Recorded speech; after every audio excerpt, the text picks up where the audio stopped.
Good day, class. This is Attorney Season, and welcome again to Criminal Law Book 1. Today, I'll be discussing Article 11 of the Revised Penal Code. So let's start. Circumstances which affect the liability of the offender. So we have five circumstances that affects the criminal liability of the offender. And this is called JIMAA, J-E-M-A-A, JIMAA. Number one, justifying circumstances under Article 11. Second, exempting circumstances under Article 12. Then mitigating circumstances under Article 13. Aggravating circumstances under Article 14. And alternative circumstances under Article 15. But today, we will tackle only Article 11, justifying circumstances. So, what is a justifying circumstance? So justifying circumstances are those where the acts of the actor are in accordance with the law.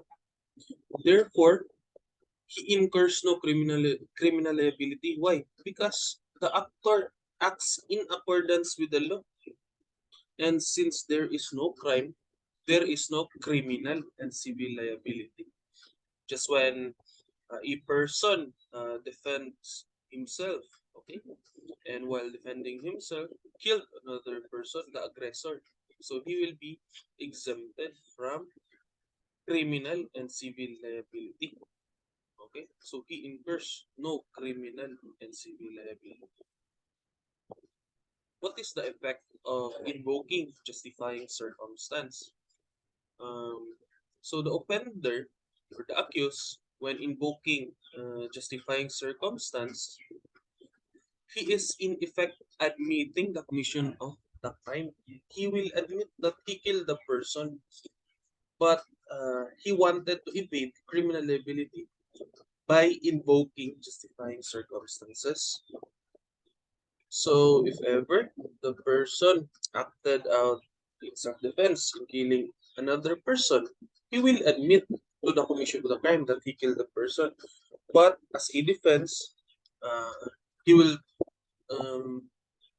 provide, okay, that he acted out of self-defense in killing the other person, the aggressor. Okay, so he invokes justifying circumstances.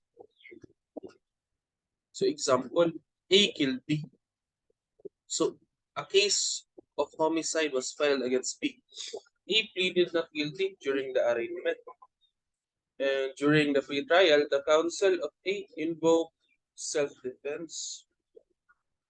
So the moment the counsel said that their defense is self-defense, and self-defense is a kind of justifying circumstance, the procedure in trial would be inverted, meaning mabali.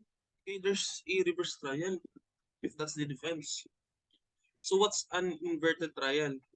Diba, as a rule, the prosecution is the first to present evidence, right? And after the prosecution has presented all its evidences, the defense na would present evidence. So that's the proper procedure. Prosecution first, and then after, the defense.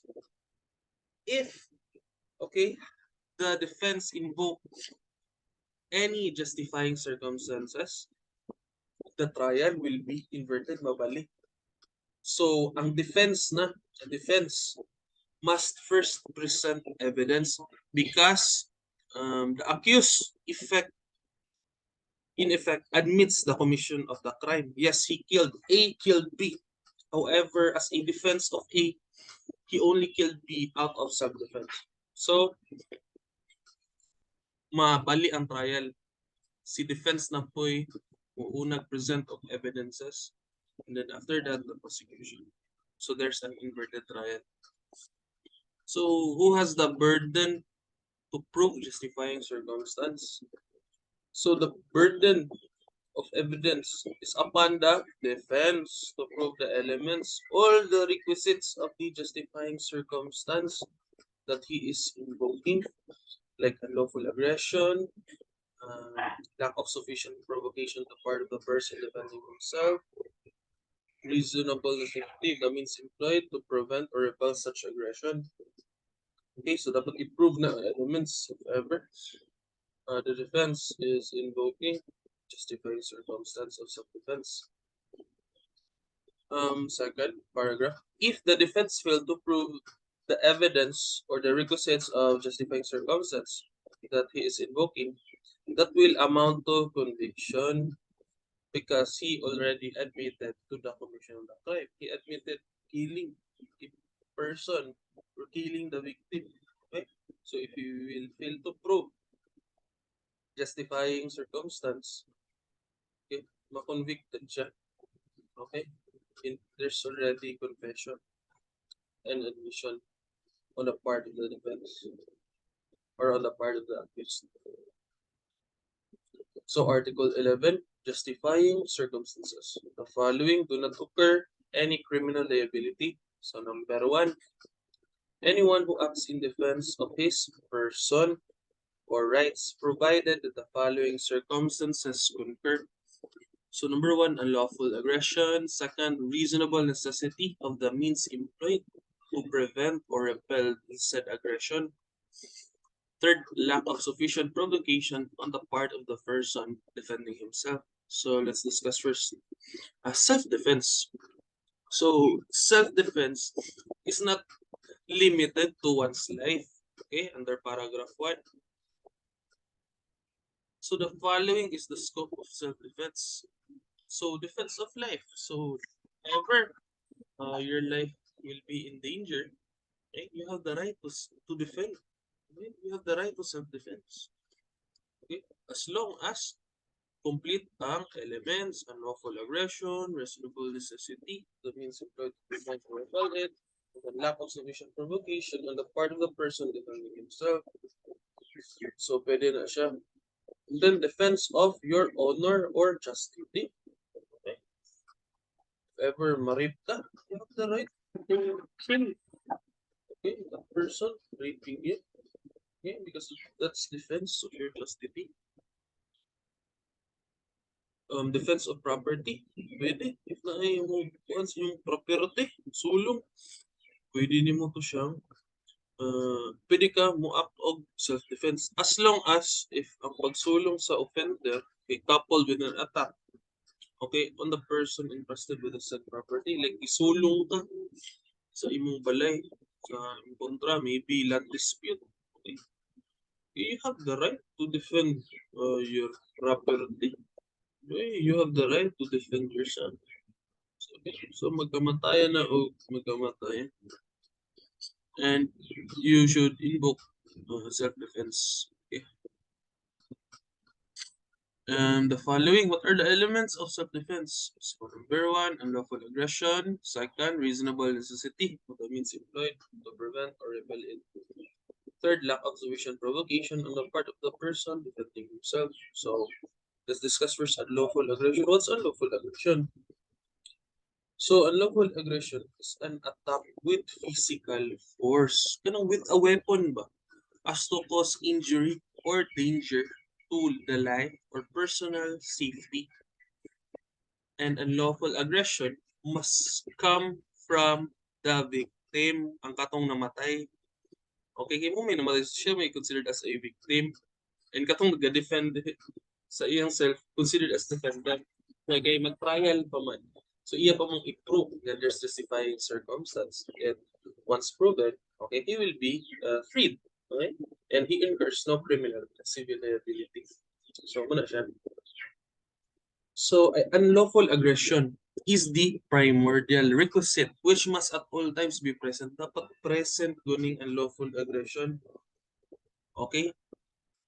And when unlawful aggression is absent, there is no self-defense, whether complete or incomplete. Okay, so dapat naagi unlawful aggression. Otherwise, dili ka maka-invoke og complete self-defense or incomplete self-defense. If mo invoke ang incomplete self-defense, meaning kulangan og usa ka element katong tulo: unlawful aggression, reasonable necessity, o katong lack of sufficient provocation. Okay, so dili ka maka-invoke na, uy, nawala ang unlawful aggression, naara ko reasonable necessity of the means employed to prevent or repel such unlawful aggression, then lack of sufficient provocation on the part of the person defending himself. Muray na but wala unlawful aggression. Dili ka maka-invoke of mitigating circumstance of incomplete self-defense.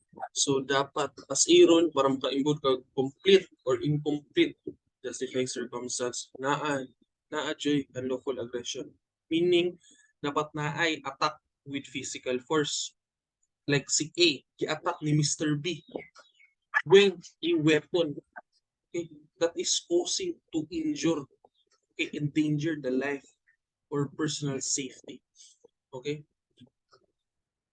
of Mr. A. So, dapat na ay unlawful aggression. So, elements, what are the elements of unlawful aggression? So, please take down notes. In the case of people versus Dulin, there must be physical or material attack or assault. Second, the attack or assault must be actual or at least imminent at the point of happening ba? And then the attack or assault must be unlawful. Mga siya elements of unlawful aggression. So, based on that elements, natay two kinds of unlawful aggression. Number one, actual unlawful aggression, and second, imminent unlawful aggression. Now, what's actual or material unlawful aggression?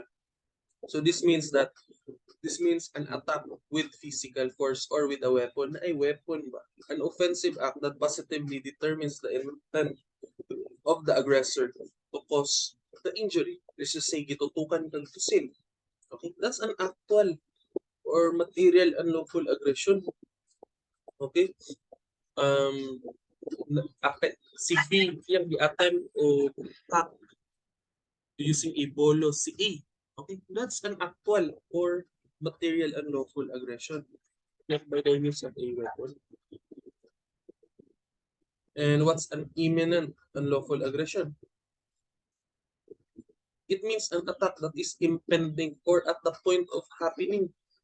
It must not consist in the mere threatening attitude, nor must it be merely imaginary, but must be offensive and positively strong. At least at the point of happening. Like, before pa nga tunggabon ni BCA, mo siya imminent ba? Like, kabalo na si A nga siya yung tunggabon. That's imminent. At the point of happening. The attack is at the point of happening. So, what's the test for unlawful aggression? In the same case of People versus Lulin, the Supreme Court held that the test for unlawful aggression under the circumstance is whether the aggression from the victim put in real peril the life and personal safety of the person defending himself. Okay, so that's the test for unlawful aggression. And such peril must not be imaginary threat. Okay? So example, A was walking along the street. Suddenly, Y went up to him. Y pointed a gun towards X. Y commanded X to give him his wallet, watch, cell phone, otherwise he will stab him. X gave his cell phone and his wallet. When X was about to give his watch, he suddenly grabbed the gun from Y. Now, with the possession of the gun, X ordered Y to give him back his cell phone and wallet. Instead of giving X back his belongings, Y ran away. Thereafter, X fired a shot against Y, hitting Y in his knee. Unable to run, X approached Y and thereafter took his belongings. X left. Thereafter, X was charged with physical injury. X argued self-defense. Now, is X liable for physical injury? The answer is no. Although X already gained possession of the gun, the unlawful aggression did not cease. The unlawful aggression continued because Y still had a property of X, diba? Defense of property. And coupled with personal attack. So had X not shot Y in the knee, Y would have gotten away with the property of X. Okay? So Y? So X was acting out of self-defense. Okay? Although ni atras na si Y, dalaga na, ba't na apang mang Y ang property? So wala pa ni stop ang unlawful aggression. Therefore, Sa X na pa'y right to recover his property. May gani sa Nisra na igo. Now let's discuss the second element. Okay, self-defense. Reasonable necessity. The means employed to prevent or repel it. Meaning the unlawful aggression. So when you say reasonable necessity, what the law requires is rational equality or rational equivalence as determined by the emergency. So rational is the means employed that is rationally necessary to prevent or repel the said unlawful aggression. So reasonable necessity does not necessarily mean that when the aggressor makes use of polo, the person defending must also make use of polo. Pwede ganin pusil versus polo. Okay? So when we say reasonable necessity, it does not mean if nag-use og polo ng aggressor, ikaw, the person defending, mag-use og polo. Okay? So that's preposterous. That's not reasonable necessity. Okay? So dapat na ay rational equivalence. Like good example there, factors, natay factors to determine reasonable necessity. Factors to be considered in order to be said that the means employed is rationally necessary are the following. So the nature and number of the weapon used by the aggressor. Let's just say armalite versus bolo, murag lain na siya. Okay, so there's no reasonable necessity. There's no rational equality or rational equivalence anymore. Okay, automatic man na rifle. But if pistol only versus bolo, medyo ma-argue pa na sa court nga pistol ay gamit and bolo. Unlike sa mga armalite nga automatic, mas superior na siya. And numbers of weapon use. Maybe duha dito ka pusil, duha ka pistol versus one bolo or two bolos. Kasi ma-argue pa na. But murag lain na, murag listen i-argue if usa ka bolo versus duha ka pistol ang gigamit sa aggressor. And then physical condition, size, weight, and other personal circumstances of the aggressor versus that of the person defending himself. To say, physical condition, meaning fit ayo ang aggressor niya. Ikaw, weak ka, you are an old man. Napag kay sakit.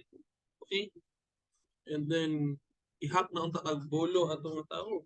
Ikaw nga weak individual, nakapusil. Okay? That's fine because lugi man ka, mas fit man siya, mas kusog kay siya, manumbang, etc. So there's rational equivalence na. And then the place and location of assault. Maybe ang assault happened sa home court sa aggressor, di ba? Dili ka mo use o pusil basin natabangan ka dito sa home court sa aggressor. So ikaw, part of the person defending yourself, pwede ka mo use of kutsilyo, or weapon, other weapons, firearm, to defend yourself. Okay? So all of these would determine if the means employed of the person defending himself is reasonably necessary to prevent or repel the aggression. So again, sa ako magipagsulti ganiha nga pwede or dili pwede, argue pag yun na siya sa court. Okay? And it's only the judge who can determine whether the said person or whether the said person defending himself is guilty or not guilty. So dapat ma-prove sa defense ning mga factors of reasonable necessity. Mga nature and number of the weapon used by the aggressor, physical condition, let's just say fit kaayo si aggressor, kung lawas, ikaw weak and gumiglawas, kuya na. place and location of the assault. Okay, sa barangay pa dyan sa aggressor. Kita po. Okay, nadagang mga batos-batos si aggressor. Okay. Dito man siya gapuyog. Okay, so dapat siya improve dyan. Okay, third element, lack of sufficient provocation. Lack of sufficient provocation on the part of the person defending himself. So what do you mean by provocation? It refers to the immoral act or conduct, unjustified act or conduct which steers a person to do wrong. That's provocation. And what's sufficient provocation? It refers to an act which is adequate to steer a person to do a wrongful act, and when it is proportionate to the gravity of the act, and that's sufficient provocation. Or adequate to steer a person to do the wrongful act. Sufficient for adequate. So example, A saw his enemy B. B was fast approaching to A with a gun on his hand. Upon seeing that B was about 10 feet away, A immediately pulled out his balisong and he pinned B, who was hit on the neck and right. Was there unlawful aggression? The answer is no. There was no unlawful aggression. The mere act of holding a gun will not constitute imminent and immediate danger on the life of the person unless the said gun is aimed at the said person. Wala man gitutok ang pusil. Okay? Kaya wala gitutok ang pusil, there's no imminent or immediate danger pa. Same with bolo or any weapon. If it is just being held by a person, like gigunitan lang, it will not yet produce any imminent or immediate danger. In the example, B was only walking with a gun. Gilakaw ra si B with a gun on his hand, and it was not pointed or aimed at the offender. So there's no imminent or immediate danger yet on the life of the person defending himself. So therefore, there was no unlawful aggression. Therefore, A should be convicted of homicide. Self-defense would not lie in the savor. Okay, should take note that for a bolo to produce imminent or immediate danger, it must be held in a hacking position. Like, di mo nagong ang sa katao. Only then, it will produce unlawful aggression. But if imo lang gigunitan ang bolo, dili na siya unlawful aggression. Because wala pa imminent or immediate danger. So the Supreme Court held that the moment the inceptive unlawful aggression ceases to exist, once must stop an unlawful aggression, the person defending himself must not kill or wound the aggressor because retaliation is not a justifying circumstance. Okay? So, if mo retreat na si aggressor, ayan na siya patiyakay na-end na ang unlawful aggression. Okay? So, you cannot, if imo na siyang patyon, you cannot invoke justifying circumstances because retaliation is not a justifying circumstance. Like, kanang balos ka ba? Yung talaga na ganyan yung kontra. Yung bang lanton, kung balos ka, that's retaliation na. Okay? And once mo retreat na ang kontra, ma-end na ang unlawful aggression. Therefore, hindi na ka maka-invoke if ever impact din na siya. Hindi na maka-invoke of justifying circumstance.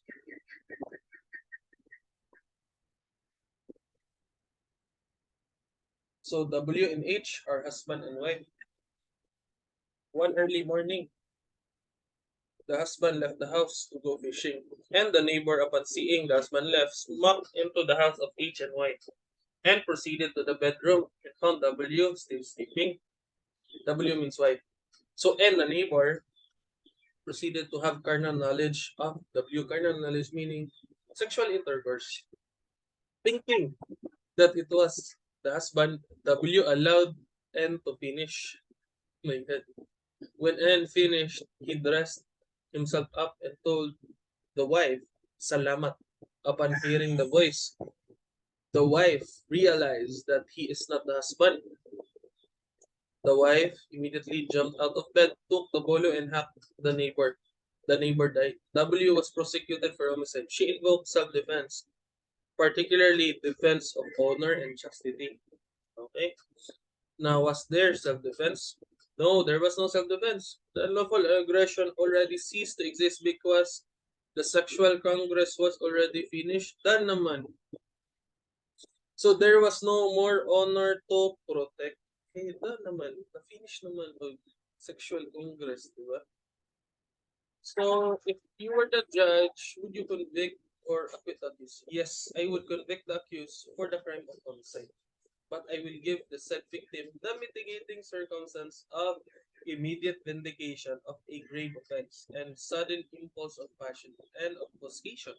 So, maka-invoke siya, mitigate the circumstances. Okay? So, this will lower the imposable penalty. Okay? As long as na mitigate the circumstance, then we lower. Another example, A tried to stab B. B evaded the blow. In the course of such struggle, B gained possession of the bolo or gun and fired at A. A died. Was there self-defense? The answer is no. Even if the unlawful aggression was started by A, the moment B gained possession of the bolo or gun, the unlawful aggression has already ceased to exist. Wait, how many impossible? There was no danger anymore on the life of B. So when B fired it, it was not an act. It was not an act of retaliation which is justified. It was an act of retaliation which is not a justifying circumstance. Okay? So what do you mean by stand ground when in the right? So the reason behind self-defense, stand ground when in the right. Stand ground in the right when in the right means that where the said accused is where he should be at his assailant is fast approaching. The law does not require him to retreat. Okay? If katindog ra ka diha, deny and lawful aggressor yung attack nimo, the law does not require you to retreat. Okay? Because the moment you will retreat, okay, na kay risk of being stabbed at the back. So mas kuyaw na noon. So dapat you defend yourself face to face. Okay, retreat ka. Dunggaban noon ka sa imong likod, mas taban ka sa imong likod, mapusilan ka sa imong likod. So again, stand ground when in the right. Okay? So second, defense of relative. So anyone who acts in defense of the person or rights of his spouse, asawa, ascendants, imong mga lolo or imong papa, descendants, imong anak, or legitimate, natural, or adopted brothers and sisters or relatives by affinity, and those of consanguinity within the permissible degree, provided that the first and second requisites prescribed are present, and the further requisite in case of provocation was given by the person attacked, that the one making the defense had no part therein. So, muna siya elements sa paragraph 2.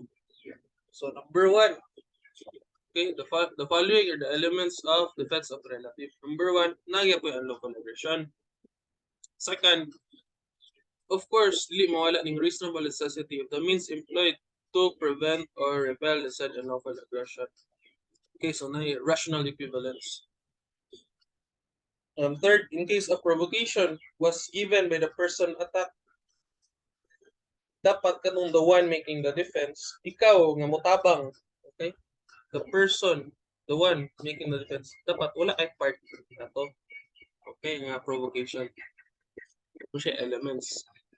So even if the relative who was defended by the offender was the one provoked by the offended, was the one provoked offended party, the offender should take no part in the provocation. Dapat wala kay labot sa provocation.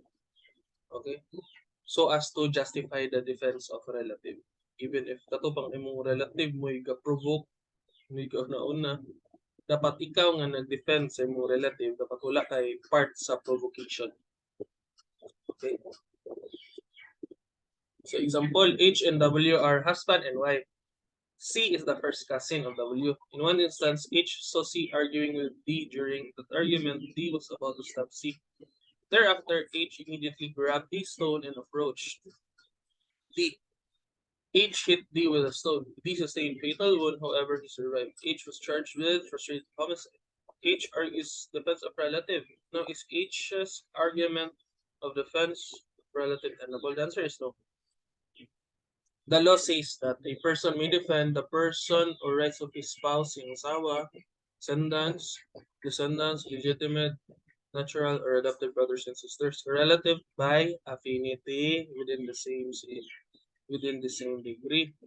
Although C is the first cousin of W and thus related to H by affinity, C is not of the same degree mentioned by the provision. C is neither the ascendant, descendant, legitimate, or adopted brother or sister of W. Thus, the defense of relative is untenable.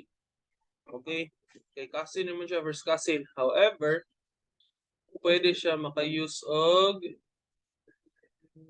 defense of stranger. Okay? Naman tayo tawag nga defense of stranger, meaning imong gidefendan ang stranger, dili nimo relatives by affinity or consanguinity, but stranger. Okay? So, ang gamiton unta dapat dere sa defense is not defense of relative, but defense of stranger. Okay?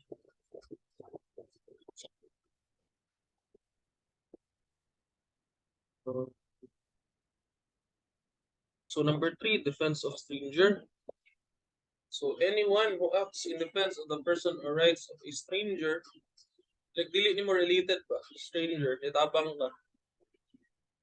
Provided that the first and second requisites mentioned in the first circumstance of this article are present, and that the person defending be not induced by revenge, resentment, or other evil motive.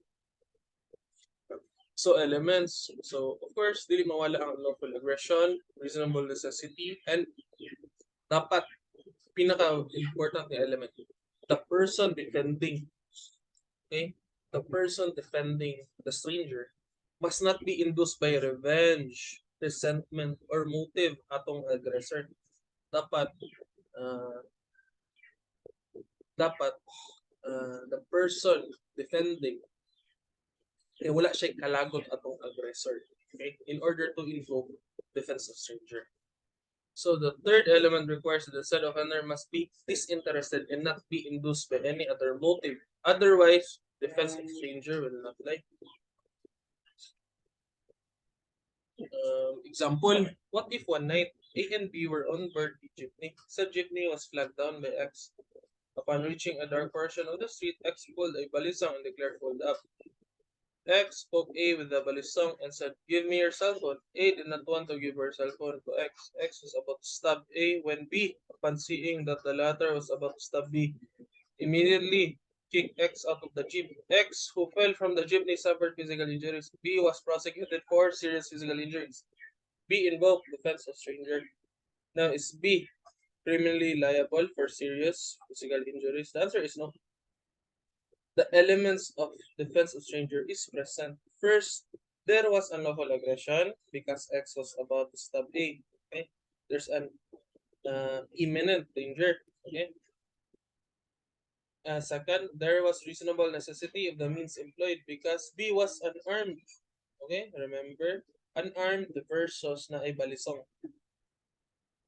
All that he did was he kicked X out of the jeepney. It was necessary for him to do said act in order for him to prevent the aggression. Lastly, in the problem, there was no showing that B knows X. Wala siya kailang X. So, it cannot be said that B is induced by any motive. Okay? So, not criminally liable si B. Fourth one is state of necessity. So, any person who, in order to avoid an evil or injury, does not act, which causes damage to another, provided the following requisites are present. Number one, that the evil sought to be avoided actually exists. So existence of the evil sought to be avoided. Second, that the injury feared be greater than the done to avoid it. And that there be no other practical and less harmful means of preventing it. So as a rule, it is noted that justifying circumstances are exempt from criminal as well as civil liability. However, kaning nga paragraph is an exemption when it comes to civil liability. Although not criminally liable ka if ever mo invoke ka aning nga paragraph, state of necessity, but you will be civilly liable. Okay? So elements. So same lang. Remember, always remember these elements. Please memorize, very important. Example, a pregnant woman met an accident. She was immediately brought to the hospital. Because of the said situation, the doctor who was in charge of the pregnant woman has to make a decision. That is to save only one life, either the life of the woman or the baby that she is carrying. The doctor chose to save the life of the woman. Because of that, the fetus died.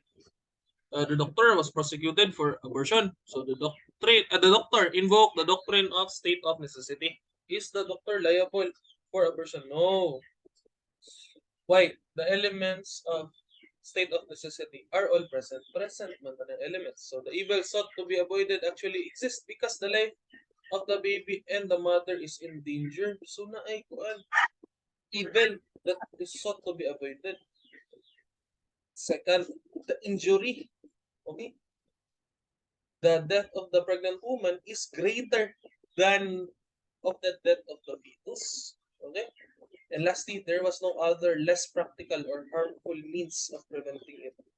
And so the situation was an emergency. So the woman had no relatives with her, so the doctor has to decide immediately. Therefore, the doctor should be absolved from criminal liability, but not siya civil liability. Um, what if on a taxi, a family was on board? Sa taxi was traversing EDSA during nighttime. Suddenly, without any warning, a truck appeared in front of him. If he would go forward, he would be hitting the buses. If he swerved to the right, he would be hitting bystanders. If he would swerve to the left, he would hit a store. So the taxi driver chose to swerve to the left, hit the store, thereby causing damage. But the driver was prosecuted for reckless imprudence resulting to damage to property. The taxi driver invoked the fourth justifying circumstances. Now, is the taxi criminally liable for reckless imprudence resulting to damage to property? The answer is no. The elements are all present. First, the evil sought to be avoided actually exists because there was a collision. Second, the injury feared, which is death, was greater than that done. And lastly, there was no other practical and less harmful means of preventing it. Aside from these three requisites stated by law, it should be added that the necessity must not be due to the negligence or violation of the law by the actor. In this case, there was a warning to the taxi driver not to enter the street, yet he proceeded. It is through his negligence that caused the state of necessity. Therefore, he is criminally and civilly liable.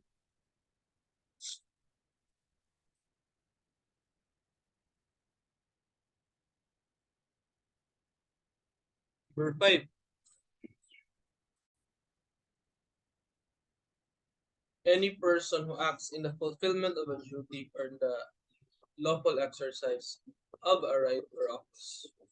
So this pertains to fulfillment of a duty or in a lawful exercise of a right or office. So elements, so the following are elements. Number 1, the accused acted in the performance of a duty or in the lawful exercise of a right or office. Second, the injury caused or offense committed be the necessary consequence of the due performance of a duty. Again, dapat necessary consequence ang injury caused. Okay? Due to the performance of a duty or the lawful exercise of such right or office. And it is important to note that the injury is the necessary consequence of the lawful exercise of duty. So example, what if a warrant of arrest was issued by the court against X? The chief of police handed the warrant to a group of police and instructed them to arrest X. And if X would refuse to be arrested, they can immobilize.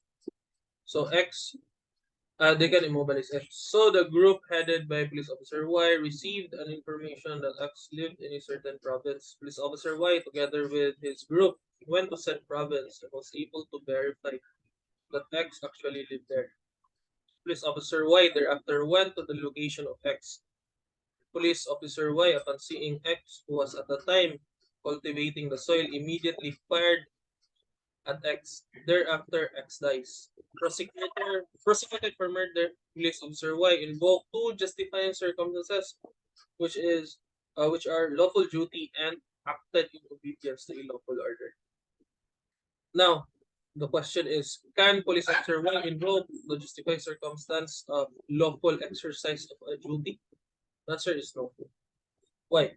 Although the accused acted in the performance of his duty by obeying the orders of his officer to arrest X by the chief of police by virtue of the warrant of arrest issued by the court, the injury committed was not the necessary consequence of the due performance of such right, because at that time X was just cultivating his soil. Okay? So wala unlawful aggression coming from X. X was just cultivating his soil. So remember ang elements, that it is important to note that the injury is the necessary consequence of the lawful exercise of duty. Okay, so sa'yo. So number 6, obedience to an order issued by a superior or for some lawful purpose. Any person who acts in obedience to an order issued by a superior for some lawful purpose.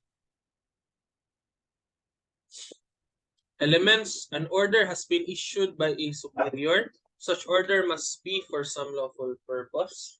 And lastly, the means used by the subordinate must carry out said order is lawful. Dapat always lawful. Not unlawful. Dapat always lawful. So, same example. Same lang. Can the accused use the defense of obedience to a lawful order? The answer is no. Although there was a lawful order by his superior to arrest and immobilize X if he refuses to be arrested and the purpose was lawful, the means employed by police officer Y where his order was to arrest and in case of resistance is to immobilize X was not performed. X was merely cultivating his soil and was not resisting arrest at that time. So he cannot invoke defense of obedience to a lawful order. So same na ni siya and facts atong akong first example sa lawful performance.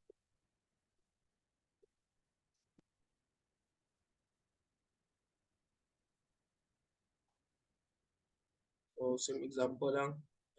Let's now go to battered woman syndrome. What's a battered woman syndrome? Okay. So battered woman syndrome refers to a scientifically defined pattern of psychological and behavioral symptoms found in women living in battering relationships as a result of cumulative abuse. Ito ng mga women, mga wives, mga ibang kulat. So, okay. Battered woman under the Anti-Violence Against Women and Their Children Act of 2004, RA 926, defines battered woman as a woman who is repeatedly subjected to any forceful physical or psychological behavior by a man in order to coerce her to do something he wants her to do without the concern for her rights. So, battered woman includes wives or women in any form of intimate relationship. So, appeal diri ang mga girlfriend, not necessarily mga asawa, but also girlfriends. Furthermore, in order to be classified as a battered woman, the couple must go through the battering cycle at least twice. Dapat at least twice.